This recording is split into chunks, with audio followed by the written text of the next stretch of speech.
tema del día de hoy le he puesto por título Firmes y fuertes en Cristo. Diga conmigo, firmes, fuertes en Cristo. Firmes y fuertes en Cristo. Yo lo quiero compartirte el día de hoy porque la realidad es que uno de los mandatos del Señor Jesús y una de las obligaciones de los discípulos, como tú y como yo, es mantenernos firmes y fuertes en Cristo. Es un desafío, requiere enfoque, requiere compromiso y requiere entender qué significa estar firmes y fuertes en Cristo. Y quiero compartirte eso el día de hoy.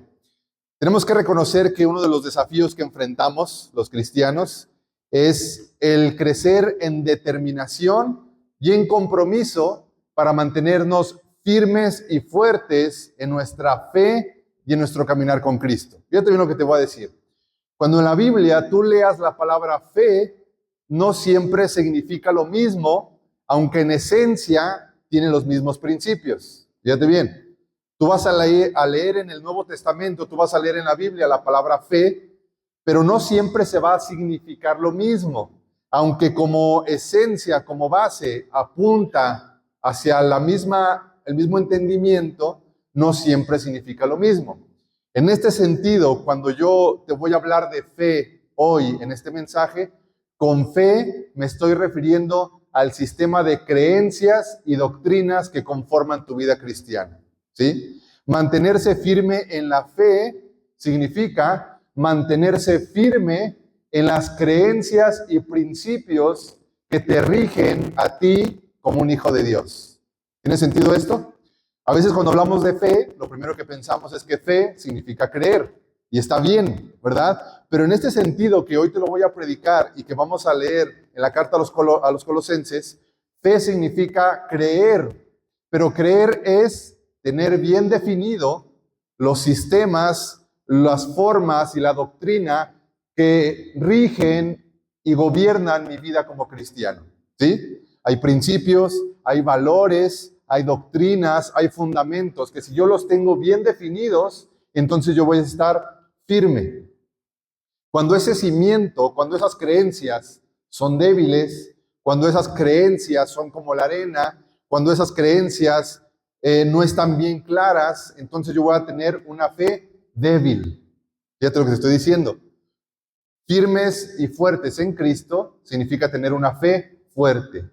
Y una fe fuerte significa tener bien definidos mis creencias, mis doctrinas y el sistema de comportamiento moral que un cristiano debe de tener. ¿Sí tiene sentido esto que le estoy diciendo? Para eso tenemos que crecer en el conocimiento de Dios, ¿sí? Para tener bien claro quiénes somos como cristianos, lo que Dios demanda de nosotros para mantenernos firmes. A menor conocimiento de Dios y su palabra, más débil el fundamento de nuestra fe.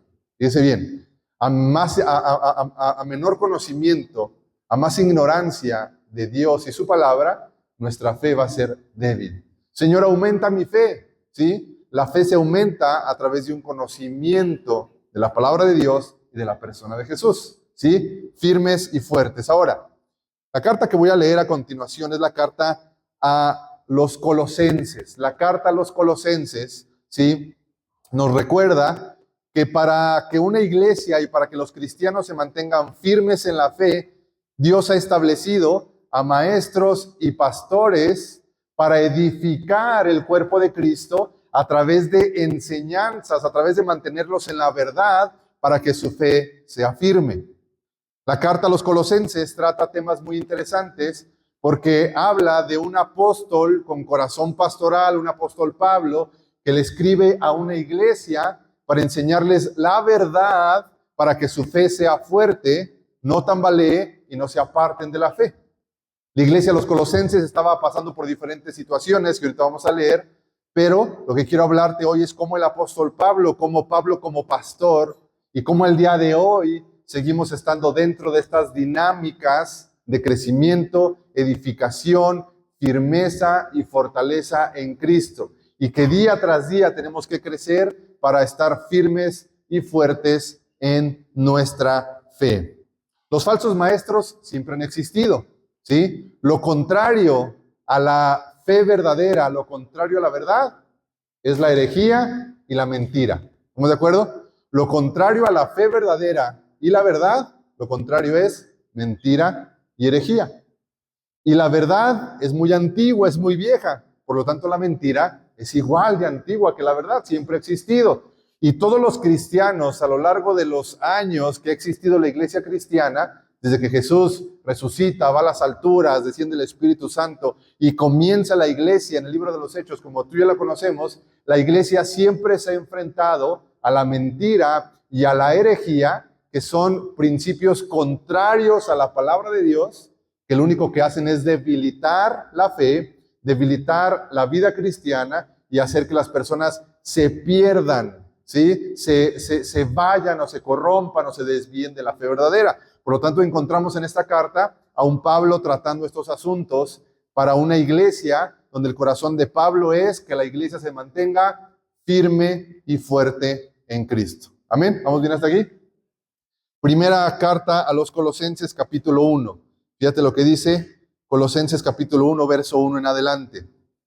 Dice: yo, Pablo, elegido por la voluntad de Dios para ser apóstol de Cristo Jesús, y nuestro hermano Timoteo, les escribimos esta carta a los fieles hermanos en Cristo que conforman el pueblo santo de Dios en la ciudad de Colosas. ¿Sí? Fíjate que el apóstol Pablo comienza su carta saludando, estableciendo su autoridad sobre la iglesia, estableciendo su llamado de parte de Jesús, ¿verdad? Y después le recuerda a la iglesia en Colosas que son un pueblo elegido, que son un pueblo santo de Dios, ¿sí? Y que son hermanos en Cristo entre ellos, ¿no? Primero Pablo establece su autoridad, porque la autoridad del maestro, la autoridad del apóstol Pablo proviene de Jesús. Dice: yo he sido elegido por Cristo Jesús. Él me ha llamado, ¿verdad?, a establecer esta comunidad de creyentes.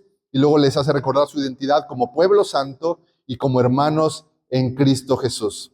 Dice, continúa diciendo que Dios, nuestro Padre, les dé gracia y paz, les dé de su favor y les dé paz, ¿verdad? ¿Cuánto necesitamos de esa oración apostólica hoy en nuestros días? Que Dios nos dé gracia, que nos dé de su favor y nos dé paz.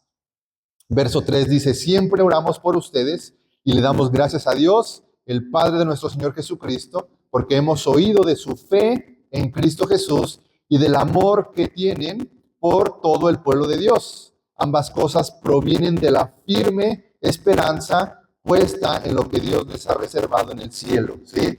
El amor hacia otros y la fe en Jesús provienen de la firme esperanza que la iglesia pone en la persona de Jesús. Constantemente en estos pasajes vamos a encontrar al apóstol Pablo hablando de firmeza, de fortaleza, de arraigarse, de edificarse, de estar firmes en la persona de Jesús, porque es una idea principal que el apóstol Pablo quiere tratar. Dice: Dios les ha reservado en el cielo esto, ¿verdad? Ustedes han tenido esa esperanza desde la primera vez que escucharon la verdad de la buena noticia. Esa misma buena noticia que llegó a ustedes ahora corre por todo el mundo, da fruto a todas partes mediante el cambio de vida que produce. ¿Qué produce el evangelio? ¿Un qué? ¿Un cambio de qué? De vida, no de hábitos, ¿sí? No de hábitos, no de costumbres. El evangelio produce un cambio de vida en las personas. Así como les cambió la vida a ustedes desde el día que oyeron y entendieron por primera vez la verdad. ¿Cómo te cambió la vida el evangelio? Dice: desde la primera vez que oyeron, ¿y qué más? Y entendieron, ¿sí? Por primera vez la verdad de la maravillosa gracia de Dios. Vamos a orar. Señor, te damos gracias esta mañana por tu palabra. Gracias, Señor, por esta porción de la Escritura tan edificante, Señor, tan llena de tu presencia, inspirada por tu Santo Espíritu. Mi oración esta mañana es que podamos tomar para nuestro corazón herramientas y principios que nos ayuden a estar firmes, a estar edificados y creciendo en la persona de Cristo. Fuertes y firmes en Cristo, Señor, a través de tu palabra. Esa es mi oración. Que pueda ser iluminada toda mentira, Señor, que pueda ser iluminada por el evangelio toda idea contraria al amor de Cristo esta mañana, Señor. Y el amor de Jesús y la persona de Cristo sean glorificados en nuestras vidas. En el nombre de Jesús. Amén. Amén. El apóstol Pablo estaba tratando temas con una iglesia que tenía un contexto cultural y una situación social muy particular. Recuerda que el apóstol Pablo fue un judío de nacimiento que fue llamado por la persona de Jesús y después el Señor Jesús le dice a Pablo, tú vas a ser enviado a los gentiles para compartir de mi palabra. El apóstol Pedro se queda en Jerusalén, ¿sí? Después, yo te estoy hablando después de que Jesús muere y resucita, y eso es llevado a las alturas. El apóstol Pedro se queda a edificar la iglesia en Jerusalén, en Israel. Ahí se queda el apóstol Pedro con los hebreos, con los judíos. Pero el apóstol Pablo, aunque era judío, fue llamado por el Espíritu de Dios para ir y llevar el evangelio a todas las naciones, para llevarlo a los efesios, a los colosenses, a los griegos, también a unos judíos que vivían en otros países, ¿verdad? A los gentiles, a todos aquellos que no pertenecían al pueblo de Israel, se les conoce como gentiles, y Pablo va a estos países, a estos lugares, a compartir del evangelio. Cuando el evangelio que llevaba Pablo, cuando el mensaje de salvación que llevaba Pablo llegaba a una cultura como la de Colosas, se enfrentaba, ¿verdad?, a un montón de ideas y pensamientos contrarios a la palabra de Dios. El ministerio del apóstol Pablo era complicado porque llegaba a países, a lugares donde tenían costumbres y culturas bien diferentes a lo que era la palabra de Dios. Por lo tanto, la gente que se convertía, en este caso los colosenses, la gente de Colosas que se convertía a Cristo y se unía al grupo de creyentes que Pablo había formado, ¿sí?, tenían que empezar a desaprender, a desarraigar, ¿sí?, muchos hábitos, costumbres religiosas y pensamientos, ¿sí?, para entrar al reino de Dios y para que el evangelio se estableciera sobre sus vidas. Por lo tanto, mucho del ministerio de Pablo, como lo vemos hoy también dentro de la iglesia, mucho de esto consiste en enseñarles a las personas la verdad de Cristo y el evangelio para que la gente vaya desaprendiendo, ¿sí?, y vaya identificando las mentiras que tienen sobre Dios, sobre la vida cristiana, y la verdad de Cristo se establezca sobre sus corazones. Por lo tanto, Pablo se enfrentaba a una cultura en Colosas muy interesante. Colosas dejó de existir hace ya varios años por cuestiones de la guerra y el Imperio Romano, este tipo de cosas, dejó de existir, pero el día de hoy es la actual Turquía, en el continente asiático. Ahí es donde está Turquía y ahí era la ciudad de Colosas, ahí se encontraba esta ciudad. Nosotros tenemos misioneros ahí en la ciudad de Turquía, que están ahí en una ciudad muy significativa para lo que es el evangelio, pero ahí se encontraba la ciudad de Colosas. Pablo escribe esta carta, inspirado por el Espíritu de Dios, para corregir y enseñar a la iglesia en Colosas la verdad sobre Jesucristo y el evangelio.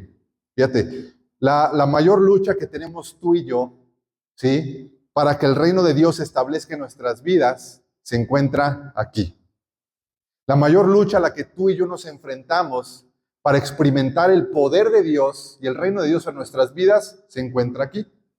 Se encuentra en las fortalezas mentales, se encuentra en los argumentos, se encuentra en las ideologías y sistemas de creencias que has acumulado durante tanto tiempo que es difícil derribarlas. Como querer derribar un castillo, como querer derribar una ciudad fortificada, ¿verdad? Derribarla es complicado. Por lo tanto, los argumentos y sistemas de creencias que tú tienes, cuando tú vienes a Cristo, tienen que empezar a ser destruidas, tienen que empezar a ser derribadas. ¿Cómo se derriban esas fortalezas mentales? A través de la verdad del evangelio. Pablo derriba esas fortalezas mentales, Pablo derriba y destruye esos argumentos a través de la verdad del evangelio. Por lo tanto, las cartas de Pablo, ¿verdad?, tienen que ver con una inspiración del Espíritu Santo para animarle a la gente a derribar esos argumentos e ideas contrarias al reino de Dios. Esto nos recuerda que en toda la historia de la iglesia siempre han existido falsas enseñanzas que quieren desviar y contaminar la verdad sobre Cristo y sobre el evangelio, ¿sí? Una de las mayores luchas que tú y yo vamos a enfrentar es la lucha por mantenernos en nuestra fe firmes sin que nada de lo que escuchamos por fuera afecte nuestra fe, ¿sí? En Netflix encuentras un montón de documentales de las sectas más famosas del mundo. Y hay como unos 8 capítulos, 8 episodios de las sectas más famosas del mundo. Yo empecé a ver un capítulo de eso, ¿verdad? Y yo lo veía, ¿verdad? Y me da como coraje ver ese tipo de cosas.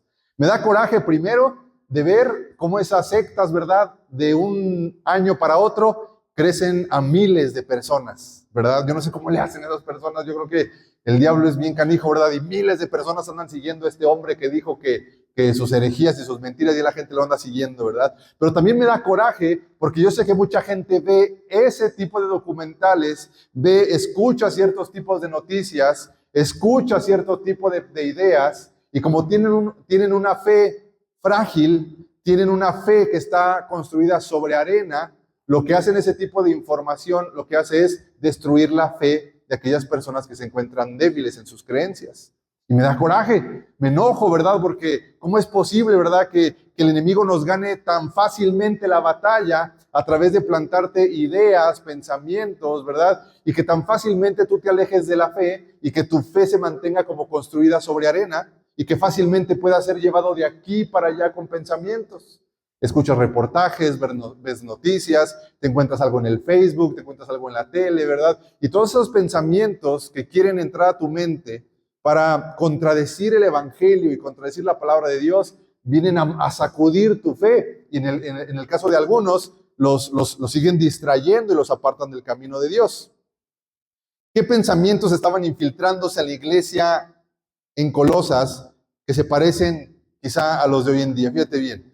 Colosenses 2:18. El apóstol Pablo empieza a tratar mentiras, ¿sí? Herejías y doctrinas incorrectas, las empieza a tratar y las empieza a iluminar con la luz de Jesús. La iglesia en Colosas se componía por judíos que habían nacido allá, pero eran judíos de nacimiento dentro de cultura judía, ¿verdad? La iglesia en Colosas se componía por judíos, se componía por filósofos griegos y se componía por místicos orientales. Más échale para lo que se enfrentaba el apóstol Pablo. La gente en Colosas que se convirtió a Cristo eran judíos, eran filósofos griegos y eran místicos orientales. Imagínate todo lo que la gente pensaba dentro de esa comunidad de cristianos, todo lo que el apóstol Pablo se enfrentaba con el evangelio, ¿verdad? Para esos pensamientos. Colosenses 2:18. Fíjate bien, dice: no dejen que los condene ninguno de aquellos que insisten en una religiosa abnegación o en el culto a los ángeles, al afirmar que han tenido visiones sobre estas cosas. Su mente pecaminosa los ha llenado de arrogancia. ¿Sí? Una de las primeras cosas que el apóstol Pablo trata de descubrir con el evangelio es el culto y la adoración a los ángeles. Ciertos místicos orientales que andaban allí en Colosas se habían convertido a Cristo, pero no querían abandonar ciertas creencias de su misticismo oriental y querían traer al evangelio la idea, ¿verdad?, de que Dios no se comunicaba directamente con las personas, sino que eran los ángeles a través de los cuales Dios se comunicaba con cada una de las personas. La gente decía tener visiones de parte de los ángeles y traer mensajes de Dios de parte de estos seres angelicales y divinos, ¿verdad? Ahora, tú puedes, quizá para ti puedes decir, ay, qué gente tan loca, pastor, ¿verdad? ¿Quién va a creer este tipo de cosas? Te sorprendería saber cuánta gente al día de hoy se sigue llevando por ese tipo de corrientes. Ahora se le conoce como la angeología, ¿sí? De gente que dice que tiene un ángel, que es el que le comunica con Dios, y estos ángeles que comunican los mensajes de Dios, que tienen visiones para el futuro. El día de ayer anduve dando ahí un pequeño paseo con la familia por el centro, entramos a algunas tienditas que están ahí en el centro, y yo le digo a mi esposa, ¿te fijaste que en todas las tiendas de ropa que entramos, ropa de mujer, ¿verdad? Pero a todas las tiendas que entramos, en todas vendían ropa, accesorios y cartas para leer el tarot? Yo nunca había visto, no era tan común eso, era como que algo medio extraño hace varios años, pero ahora todas las tiendas que entras tú a ver ropa, y no estoy hablando de ropa de señoras grandes, ropa donde van las jovencitas, donde van las muchachas y todo ese asunto, tú entras a comprar ropa, anillos, collares y cartas para leer el tarot. Lleno, yo no sé por qué está tan influencia. Entramos a otra tienda y había un cartel que decía fiesta con un arco iris, ya sabes lo que significa, ¿verdad? Fiesta para todos los seguidores del arco iris, pero no el de Noé, el otro arco iris, ¿verdad? Fiesta para los del arco iris, decía ahí, ¿verdad? Va a haber descuentos en ropa y lectura del tarot. Así decía en el cartel. Yo dije, bueno, ¿qué trae la gente de ahora con estos asuntos del tarot, ¿verdad? Este tipo de cosas. Bueno, así la iglesia de Colosas se enfrentaba a situaciones místicas, que si con los ángeles, que si con las estrellas, que si con los poderes celestiales del universo que guiaban tu vida y este asunto. Esta es la herejía que pone a los ángeles al mismo nivel del Señor Jesucristo, ¿sí? Así como algunas sectas dicen que Jesús fue el arcángel Miguel. Dicen que Jesús era el arcángel Miguel, que Jesús era parte de este ejército de los ángeles, ¿verdad? Esta herejía estaba dentro de la iglesia en Colosas. Posiblemente se les enseñaba a la gente que estos ángeles eran una especie de gobernantes celestiales poderosos. Colosenses 2:20, fíjate lo que dice. Capítulo 2, verso 20. Deja tu Biblia ahí abierta en Colosenses, vamos a estar por ahí. 2:20 dice, ustedes han muerto con Cristo y Él los ha rescatado de los poderes espirituales de este mundo. Cuando Pablo dice los poderes espirituales, se refiere a la idea que tenían estas personas de que había poderes angelicales, espirituales, que gobernaban el mundo. Por lo tanto, tú tenías que adorar al gobernante de Júpiter, de Saturno, de Marte, al ángel no sé qué, al ángel no sé qué tanto, ¿verdad? Al ángel de los poderes del fuego, al ángel de los poderes del viento, ¿verdad? Y la gente le tenía miedo a estos poderes espirituales, ¿sí? Es lo que se conoce como el agnosticismo al día de hoy. Tú puedes ver de repente en las colonias y entre las calles, centro agnóstico, dice ahí, ¿verdad? Y la gente asiste a estos lugares porque les enseñan este tipo de cosas, que hay poderes espirituales, que hay poderes que gobiernan el mundo, que tú no puedes controlar, por lo tanto tienes que tenerles miedo y tienes que adorarles, y la gente les prende inciensos y la gente les hace rituales, pero Pablo está diciendo, primero que nada, dice, no dejen que estas personas les engañen. Y el engaño tiene que ver, no dejen con que estas personas les siembren pensamientos, ideas contrarias al evangelio. Segundo, Cristo los ha rescatado de estos poderes espirituales. Cristo es mayor y Cristo es más grande que toda fuerza espiritual que puede existir en esta tierra. Estos poderes espirituales de este mundo, dice el apóstol Pablo, hace referencia a lo que la mística oriental enseñaba, ¿sí? Que se conocían como espíritus creadores del mundo espiritual. Que si el espíritu del fuego, el espíritu del aire y ese tipo de cosas. Te preguntarás qué tiene que ver conmigo esto. Estas son ideas que están presentes hoy en día y que atraen a muchos cristianos, desviándolos y pervirtiéndoles la mente de los que están envueltos en ideas corrompidas y contrarias al evangelio. ¿Sí? Recuerda que el mensaje se llama firmes y fuertes en Cristo. Y para estar firmes y fuertes en Cristo, yo tengo que tener ideas claras, fuertes y bien definidas de lo que significa ser un cristiano. Si yo no tengo ideas firmes y fuertes de lo que significa ser un cristiano, entonces mis creencias van a estar como sobre la arena y van a llegar a pintarme y a mostrarme ideas diferentes, y por lo tanto me van a mover de mi fe, me van a contaminar, me van a desviar de la verdadera fe en Cristo Jesús. Por eso el apóstol Pablo dice, primero que nada, olvídense de este culto a los poderes espirituales, olvídense de este culto a los ángeles, pues ustedes han muerto con Cristo y Cristo les ha liberado de todas esas enseñanzas, y el único que gobierna, el único que reina y el único intermediario entre Dios y los hombres se llama Jesucristo. Amén. ¿Estamos de acuerdo con eso? Es lo que el apóstol Pablo está enseñando a esta iglesia a través de esta carta. Aquí se presentan las primeras ideas del agnosticismo. Colosenses 2, 1 al 3. Fíjate lo que dice capítulo 2, verso 1 al 3.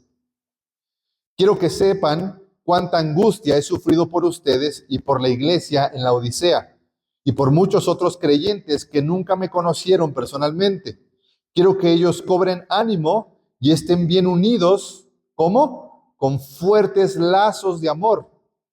Quiero que tengan la plena confianza de que entienden el misterioso plan de Dios, que es Cristo mismo. En Él están escondidos todos los tesoros de la sabiduría y el conocimiento. Fíjate lo que dice el apóstol Pablo. Yo quiero que ustedes, iglesia en Colosas, yo quiero que ustedes, Agape Austria, dice el Espíritu Santo, estén completamente convencidos de que en Cristo está escondido la sabiduría, el conocimiento, y que en Él se encuentra todo el mensaje de Dios. Quiero que tengan una firme esperanza en que pueden conocer a Dios. ¿Qué enseña el agnosticismo? ¿Qué enseña esta corriente de pensamiento? Porque yo sé que quizá por donde tú vives o en algún lugar donde vas a trabajar, tú encuentras esos lugares que dice centro agnóstico. ¿Qué enseña? Lo que enseña esta corriente hoy, y que tuvo sus orígenes dentro de la ciudad en Colosas, enseña que definitivamente hay un poder mayor gobernando el mundo. Hay un Dios, ¿sí? Eso creen los agnósticos. Hay un Dios que gobierna el mundo. Pero no se puede conocer ese Dios completamente porque nuestra mente es limitada, nuestro conocimiento es finito, por lo tanto sabemos que existe, pero nunca llegaremos a conocerlo realmente. Eso es el agnosticismo. No dudo que haya, pero no alcanzo a comprenderlo completamente. Esos son los agnósticos. Mucha gente que dice, no, yo no soy cristiano, yo soy ateo. Muy poca gente realmente es una persona atea. La mayoría son agnósticos. Creen en algo, pero nunca tienen ese conocimiento de Dios. En el apóstol Pablo está diciendo totalmente lo contrario. Está diciendo, a ver, Colosenses, está llegando gente a decirles que Dios existe, pero que es difícil de conocer a Dios. Y el apóstol Pablo está diciendo claramente, ¿verdad? Quiero que tengan la plena confianza de que entienden el misterioso plan de Dios. Una de las mayores revelaciones del Evangelio es que Dios se ha dado a conocer por medio de Jesucristo. Amén. El Evangelio dice que Dios, el Dios del universo, que es espíritu y el cual no se puede ver porque es espíritu, se ha dado a conocer en forma de hombre a través de la persona de Jesús. Cuando Jesús dice, si me han visto a mí, ¿han visto a quién? Al Padre. Porque yo no hablo mis propias palabras, sino las que escucho del Padre, ¿sí? Por lo tanto, el Evangelio dice y desmiente la mentira de que no se puede conocer a Dios. Porque el mayor misterio y la mayor revelación del Evangelio, escucha bien, es que Dios se quiere dar a conocer a la humanidad. Dios no es un Dios airado que le dio cuerda al mundo como una especie de relojito y luego lo dejó andar. Hay mucha gente que cree que tiene una idea de un Dios que creó el mundo, le dio cuerda como un juguete de cuerda y luego lo dejó a su suerte. El Evangelio nos dice que Dios siempre ha estado involucrado en nuestras vidas y que el mayor interesado en darse a revelar a los seres humanos ha sido Él. Desde el principio Dios se ha querido dar a conocer a los hombres y hasta el punto de la historia donde Dios decidió que la mejor forma de darse a conocer al mundo fue tomar la forma ¿de un qué? De un hombre, de un humano. Y el Verbo se hizo hombre. Y el Verbo existía desde el principio, desde el comienzo. Y el Verbo era Dios y el Verbo estaba con Dios. Pero el Verbo se hizo carne, se hizo hombre, para dar a conocer a Dios. Si tú has visto a Jesús, has visto a Dios. Si tú conoces a Cristo, tú debes de estar completamente seguro de que entiendes el misterioso plan de Dios, que es Dios se quiere dar a conocer a las personas. Esta idea es la idea contraria a esta cultura agnóstica que dice que existe un Dios, pero definitivamente el hombre nunca va a poder conocerlo plenamente. Yo no sé cómo esté tu mente y tu corazón respecto a tu idea de Dios, pero yo quiero hoy dejar esta idea en tu corazón y que tú te arraigues y te afirmes en la idea de que Dios se quiere dar a conocer a tu vida. De que tú puedes tener una relación personal con Dios, que Dios está interesado en tu vida y que Dios quiere darse a conocer a tu vida. Es lo que nos está diciendo el apóstol Pablo y el Evangelio. Esta herejía que sigue vigente hoy hace declaraciones como, sé que Dios existe, pero no puedo conocerlo. Sé que hay una influencia espiritual sobre mi vida, pero no soy capaz de controlar nada de ese mundo espiritual. Hay cristianos creyendo hoy en cuestiones como el karma. Hay gente que cree que si hace cosas buenas, le va bien. Pero déjame decirte, si tu vida se rigiera en base al karma, entonces ¿cómo estaría tu vida el día de hoy? Si hacer lo bueno trae cosas buenas, entonces hacer lo malo, ¿qué traería tu vida? Cosas malas. ¿Cómo estaría nuestra vida el día de hoy? No puede ser que dentro de la iglesia sigamos teniendo ideas como las del karma, ¿sí? Como teniendo el temor constante de ser castigados por Dios, ¿verdad? Esto elimina completamente el mensaje del Evangelio de la gracia, porque déjame decirte que si somos bien sinceros y si somos humildes, al día de hoy Dios no nos ha dado lo que merecemos. Todo lo que Dios nos ha dado a través de su gracia, de su favor y de su amor. Porque si actuamos en base al karma y en base a pórtate bien y te va bien, entonces no nos estaría yendo tan bien como nos está yendo el día de hoy. Nosotros vivimos por la gracia y por el favor de Dios. Todas estas ideas se tratan de meter dentro de los cimientos de la fe de los cristianos, y lo que encontramos entonces son a cristianos débiles en su fe, llevados por corrientes del mundo, con una fe frágil, que están a un paso, que están en la cuerda floja de apartarse del Evangelio, porque dejan entrar esas ideas dentro de su corazón. Pablo está diciendo claramente en Colosenses 2, 1 al 3, que los cristianos debemos estar convencidos y confiados de que Dios quiere revelarse a nosotros. Eso es el Evangelio, ¿sí? Los cristianos estamos convencidos de que Dios quiere revelarse a nosotros, de que podemos conocer a Dios. Pablo también dice que el misterioso plan de Dios es claro al observar a la persona de Jesucristo muriendo en la cruz del Calvario. No es un misterio lo que Dios quiere hacer. No es un misterio escondido lo que Dios quiere hacer para la humanidad. El mensaje es claro. Pablo dice que mucho de lo que tenemos es por gracia de Dios y no hemos recibido lo que merecemos, sino algo mucho mejor. Pero la iglesia en Colosas estaba padeciendo los ataques de estas enseñanzas. La razón y la fe no son enemigas. Recuerda que los colosenses tenían judíos, tenían místicos orientales y tenían filósofos griegos convertidos al cristianismo. Los místicos orientales hablaban de fuerzas espirituales, de un Dios más grande que no se puede conocer porque somos limitados. Los místicos orientales decían eso. Los judíos legalistas hablaban, ¿verdad?, de que si tú cumples la ley, entonces te va a ir bien. No comas, no toques, no hagas esto, no hagas lo otro, ¿verdad? Y era el judío legalista que entraba dentro de la iglesia cristiana a querer corromper. ¿Qué enseñaban estos filósofos griegos dentro de la iglesia en Colosas? ¿Qué empezaban a enseñar? Empezaban a enseñar que la fe y la razón son enemigas. ¿Cuántos tenemos el problema de que parece que la fe a veces está peleada con la razón? Mucha gente, muchos jóvenes dentro de las universidades, muchos jóvenes dentro de la iglesia, ¿verdad?, tienen el gran conflicto de cómo compagino, cómo llevo mi fe con la razón, con la lógica, con el pensamiento. ¿Cómo lleva esto? ¿Sí? Estas personas empezaban a enseñar eso dentro de la iglesia. A la iglesia en Colosas se estaban infiltrando la idea de que entre más se mortificara el cuerpo, haciendo largos ayunos, golpeándolo fuertemente, más se crecía espiritualmente. Fíjate bien, el ayuno no es malo, el ayuno es bueno. Hacemos ayunos, Jesús ayunó, por lo menos una vez vemos que Jesús ayunó en los evangelios. El ayuno alimenta el espíritu, te enfocas en las cosas de Dios, en la oración, en la lectura y sometes un poco el hambre. Pero dentro de la iglesia de Colosas se encontraban a gente ayunando por largos periodos, por largas temporadas, castigando su cuerpo, quizás hasta lacerándolo con algunos instrumentos, creyendo que entre más mortificaran el cuerpo, más su espíritu iba a crecer. Hay gente el día de hoy que no ha recibido el amor de Dios. Hay gente el día de hoy que no descansa en la gracia de Jesús y que cuando hace cosas malas, se castigan. Se castigan. A veces no es un castigo de privarse de algo, a veces es un castigo mental. De estar repitiendo y de estar meditando la culpa día tras día tras día. ¿Dónde quedó la gracia y el amor de Jesús sobre tu vida? ¿Dónde quedó la gracia y el amor de Jesús sobre tu vida? La gente estaba enseñando que la razón era perversa y que había que ignorar lo que nuestra mente quiere razonar sobre Dios, pues es contrario al Espíritu. Pero la vida cristiana entiende que todo en la persona es bueno y siempre y cuando esté bajo el gobierno de Dios. Colosenses 2, 20 al 23. Fíjate lo que dice. 20 al 23, Colosenses 2. Ustedes han muerto con Cristo. Si me ayuda Rafa con el teclado, por favor. Ustedes han muerto con Cristo y Él los ha rescatado de los poderes espirituales de este mundo. Entonces, ¿por qué siguen cumpliendo las reglas del mundo, tales como no toques esto, no pruebes eso, no te acerques a aquello?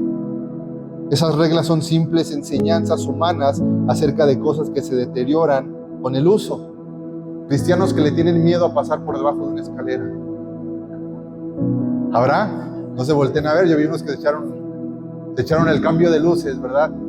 Cristianos que tienen miedo de echarse un tamal porque se le ofreció la vecina que acostó al niño Dios en diciembre y no quiere echarse el tamal que le regaló. No me vaya yo a entrar el espíritu del niño Dios, ¿verdad? No sé qué sea eso, ¿verdad? Pero cristianos que le tienen miedo a cuestiones de las escaleras, a cuestiones de, no, yo no paso por enfrente de la banqueta de la vecina porque dicen que se dedica a la brujería, ¿verdad? No voy a pasar por ellos, me voy a trepar algo, ese tipo de cosas, ¿verdad? El apóstol Pablo está diciendo, ¿por qué siguen sujetos a reglas del mundo de las cuales Cristo es superior y más poderoso que todas esas cosas? ¿Sí? ¿Por qué le siguen teniendo miedo a ese tipo de cosas? ¿Cuánto daño la gente le hizo a una generación décadas pasadas cuando les privaban a los niños de ver ciertas caricaturas, traer ciertos monos en las playeras, porque casi que traían al diablo ahí colgando? Yo no digo que la televisión, yo no digo que el sistema sea muy astuto y trata de meter cosas a veces a la mente de las personas. Yo no dudo de eso, y hay que tener cuidado, pero también hay que tener cuidado de no estar cayendo en rudimentos del mundo, en principios del mundo, los cuales Jesús ya venció en la cruz. Amén. Jesús ya los venció en la cruz. Jesús ya compró tu vida, Jesús ya compró tu alma. Si tú tienes la fe en Jesús, Jesús ya compró tu vida con su sangre, y nada te puede arrebatar de las manos del Señor, nada puede contaminar tu alma. Cristianos que siguen teniendo o ideas de ataques espirituales sobre su vida porque el diablo, que no sé qué. Entonces, ¿dónde está el poder de Jesús y de la cruz del Calvario sobre tu vida? No toques, no te acerques a aquello. Esas reglas son simples enseñanzas humanas acerca de cosas que se deterioran con el uso.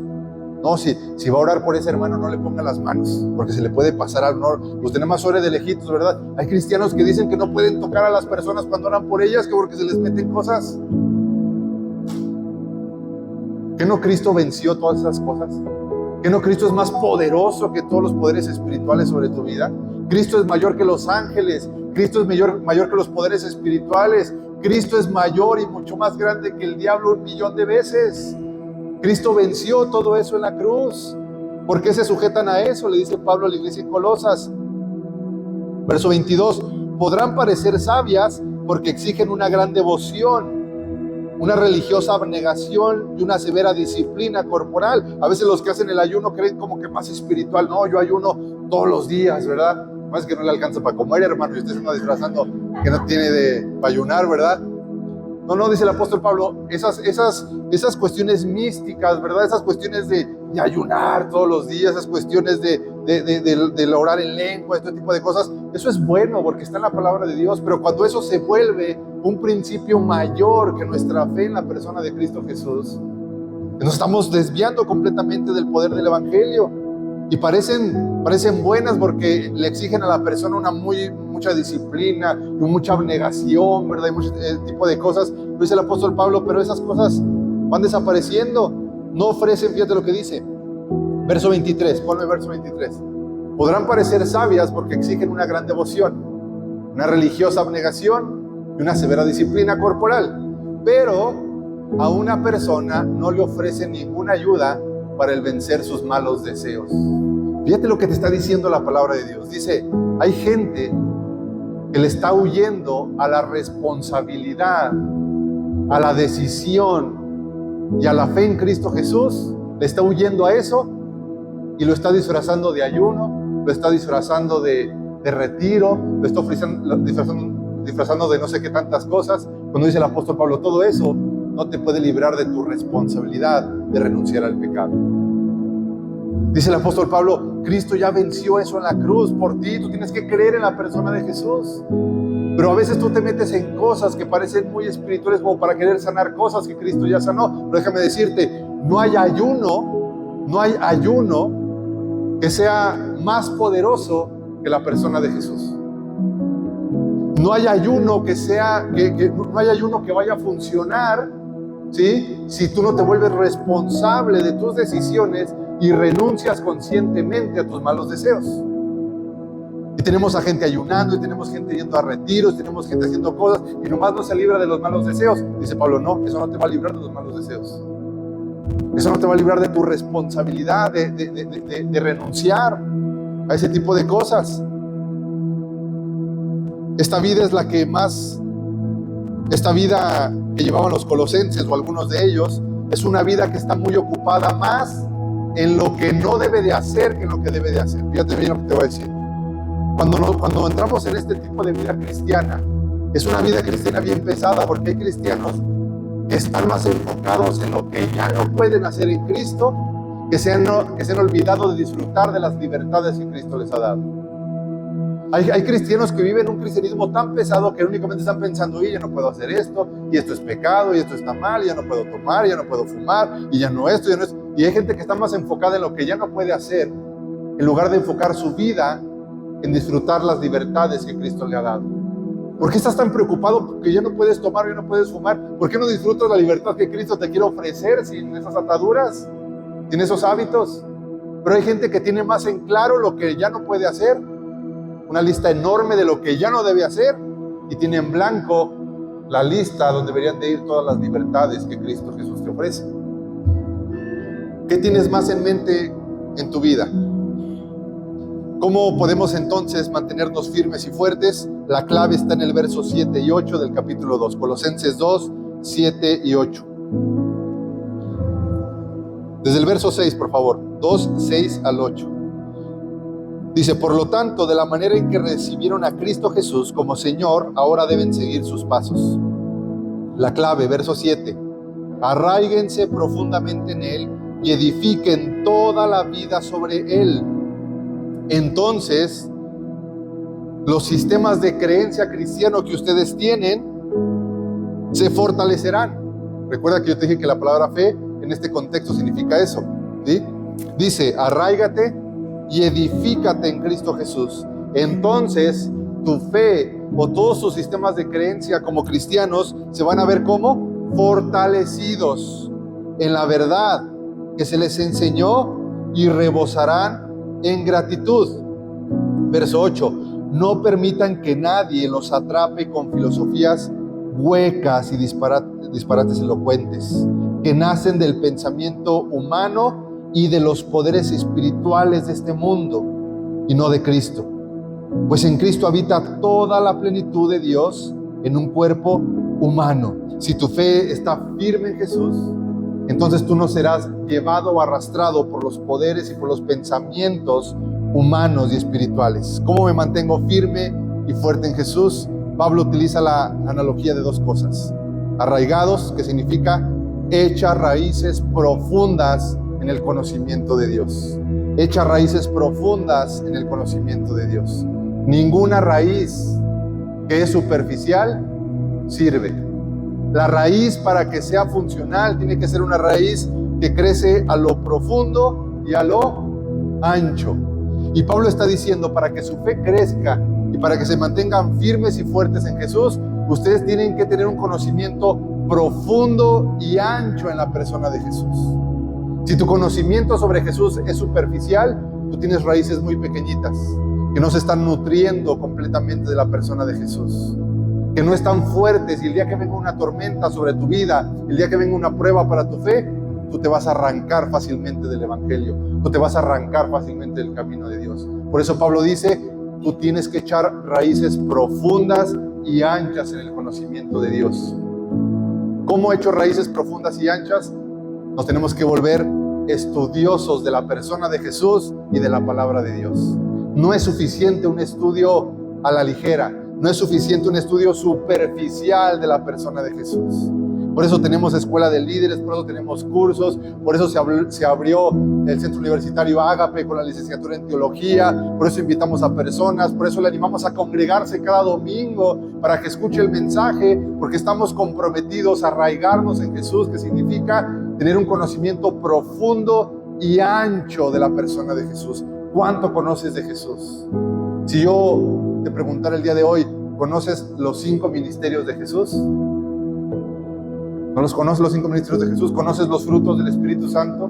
¿Conoces los dones y manifestaciones del Espíritu Santo? ¿Conoces la doctrina de los apóstoles y de Cristo Jesús? ¿Conoces los libros de la Biblia por su nombre, por su orden? ¿Sabes quién escribió los libros de la Biblia?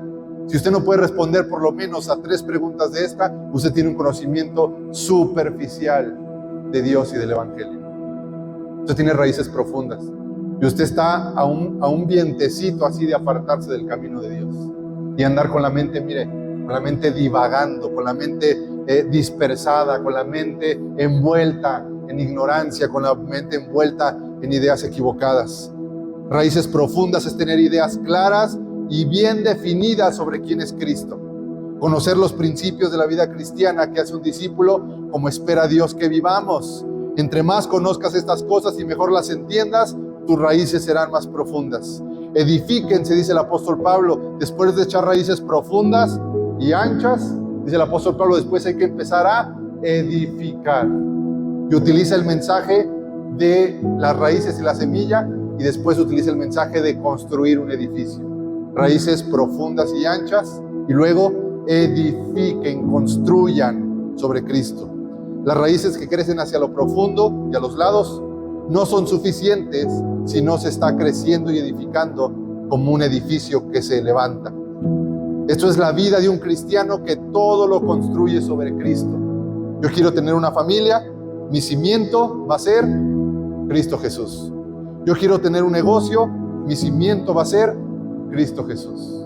Yo quiero tener buenas finanzas, mi cimiento para mis finanzas va a ser Cristo Jesús. Yo quiero tener una vida sexual de bendición con mi pareja, mi cimiento va a ser Cristo Jesús. Todo lo que incluye tu vida tiene que tener como fundamento la persona de Jesús. Tú no puedes edificar tus creencias cristianas sobre Cristo y edificar tu economía y tu sexualidad en otros principios. No se puede. No se puede vivir una vida cristiana así. Hay gente que dice, yo tengo a Cristo como la base de mis creencias.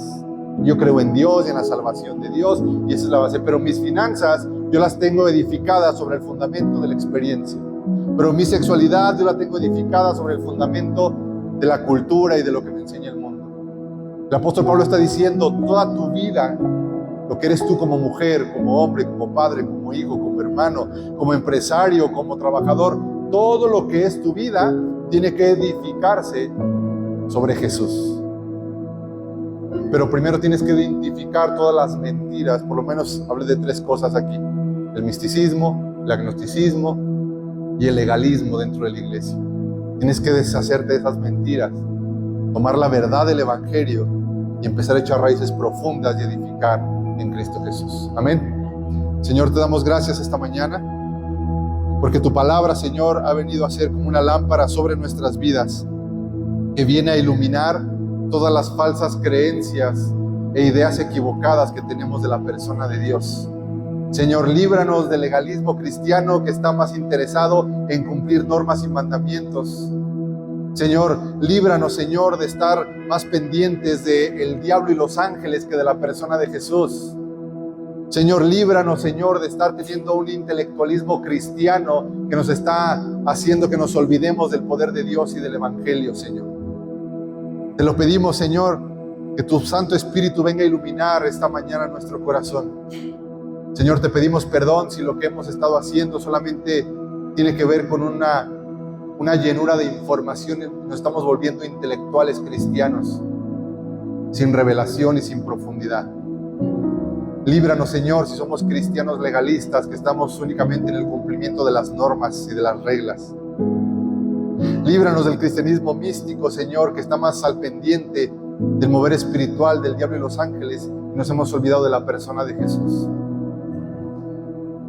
Señor, hoy te pedimos perdón sobre esas ideas, Señor, que hemos tenido, y te pedimos de tu presencia para que ilumine nuestro corazón. Padre, que podamos estar firmes y confiados en la persona de Jesús y en la esperanza que tenemos en Él.